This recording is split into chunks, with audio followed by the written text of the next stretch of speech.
काल। कहते हैं काल से बड़ा और कुछ नहीं होता। जो भी संसार में आया है उसे काल का ग्रास तो बनना ही होगा।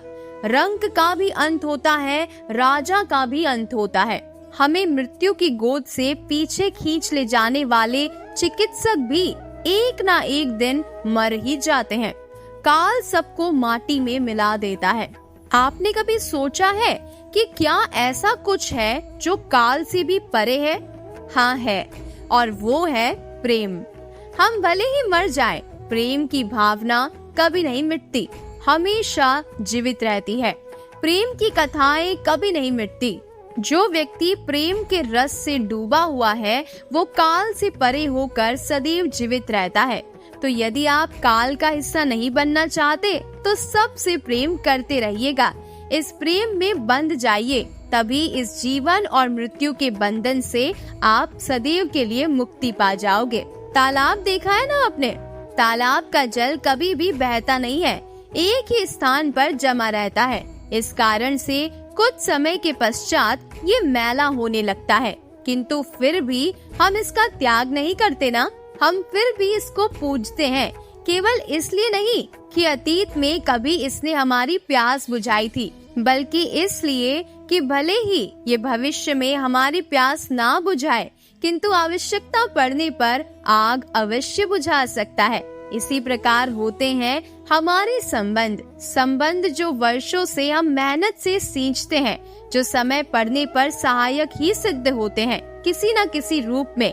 इसीलिए सम्मान करना सीखे इन संबंधों का, सीखे इन संबंधों को सहेज कर रखना, ना कि इन संबंधों को बात बात पर तोड़ना। नदी की धारा को देखा है आपने? इस धारा को सागर से मिलने के लिए ऊपर से नीचे बहना ही होता है। जो जल नीचे नहीं रहना चाहता, ऊपर उठना चाहता है, वो भाप बनकर अपना अस्तित्व ही खो देता है। ठीक उसी प्रकार जो इस जल को पीने की इच्छा रखता है, उसे अपने घुटने टेक कर, अपने हाथों की अंजलि बनाकर इस जल को पीना होगा। जो बिना झुके इस जल को पीने की इच्छा रखता है, उसे प्यासा ही लौटना होगा। अब यही भूल करते हैं वो लोग जो प्रेम पाने की इच्छा रखते हैं। वो लोग जो प्रेम पाना तो चाहते हैं, किंतु प्रेम के समक्ष झुकना नहीं चाहते। ये तो संभव नहीं है ना। यदि आपको वास्तव में प्रेम पाना है तो उसके समक्ष झुकना तो होगा ही, संपूर्ण समर्पण करना होगा, तभी आपको मिलेगा वो प्रेम। स्मरण रखिएगा, प्रेम का ये मीठा जल पीने के लिए आपको ये जल श्रद्धा और आदर से पीना होगा। विष, ये शब्द सुनते ही मन में अनेक कल्पनाएं जागने लगती है। कल्पना असहनीय कड़वाहट की, कल्पना पीड़ादायक मृत्यु की। और यदि आपसे पूछा जाए कि सबसे घातक विष कौन सा है, तो आप क्या कहेंगे?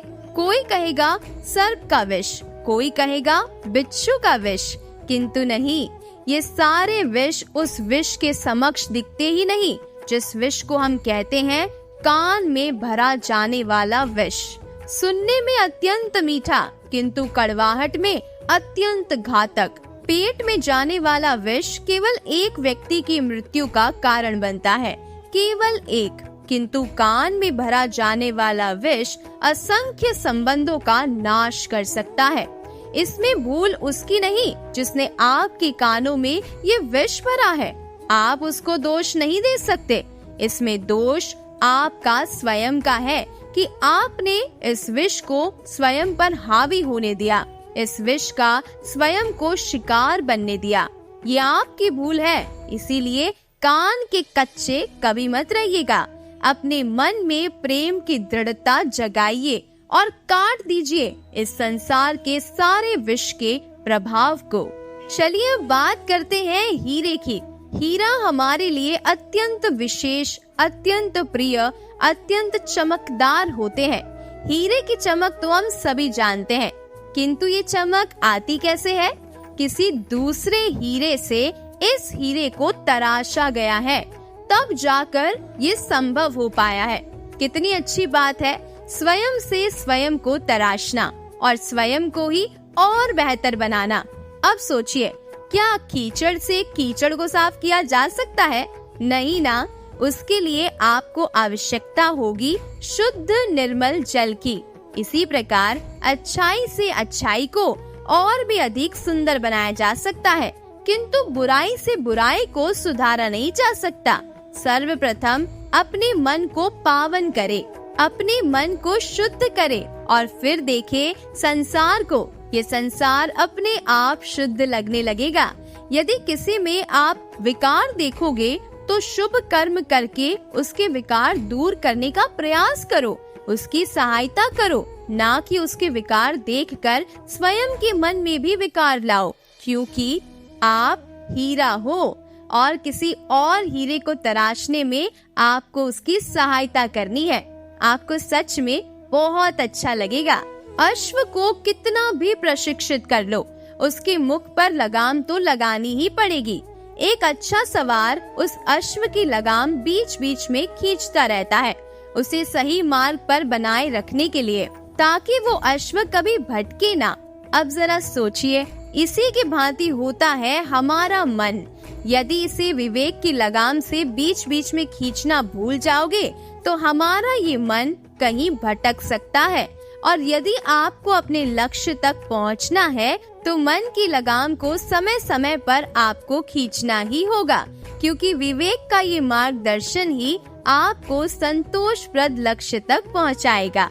एक बार दाऊ ने कृष्ण से पूछा, तुम राधा के साथ संसार में लोगों को प्रेम सिखाने आए हो, तो फिर तुम ही राधा को हमेशा इतना सताते क्यों रहते हो? क्यों वो भी तुम्हें तंग करती रहती है?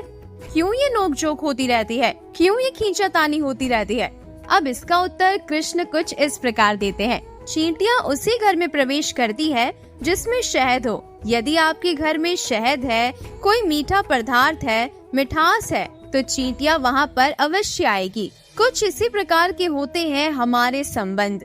इनमें छोटी मोटी लड़ाइयाँ, नोक झोंक, रूठना मनाना, ये सब तो चलता ही रहेगा, विशेषकर उन संबंधों में जिनमें मिठास हो। स्मरण रखिएगा, जिन संबंधों में कोई नोक झोंक नहीं होती, कोई रूठना मनाना, कोई छोटी मोटी लड़ाई, ये सब नहीं होता, वो संबंध केवल और केवल मस्तिष्क से निभाए जाते हैं, मन से नहीं। इसीलिए इस मन से प्रेम कीजिए और इन छोटी मोटी लड़ाइयों का, इस खट्टी मीठी नोकझोंक का आनंद उठाइए, क्योंकि इसमें भी प्रेम है। चलना, रुकना, विश्राम करना और दम भर कर पुनः खड़ा हो जाना और पुनः इस यात्रा पर चलना, ये जीवन का अभिन्न अंग है।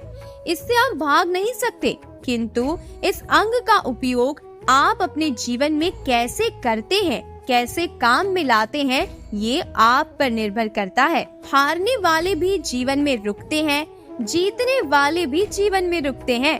हारने वाले रुकते हैं थक के, जीतने वाले रुकते हैं केवल उस स्तर पर पहुंचकर। अब रुकना तो आपको है ही, ये तो होगा ही, किंतु कैसे रुकना है, थक के या किसी स्तर पर पहुंचकर, ये निर्णय आपका होगा।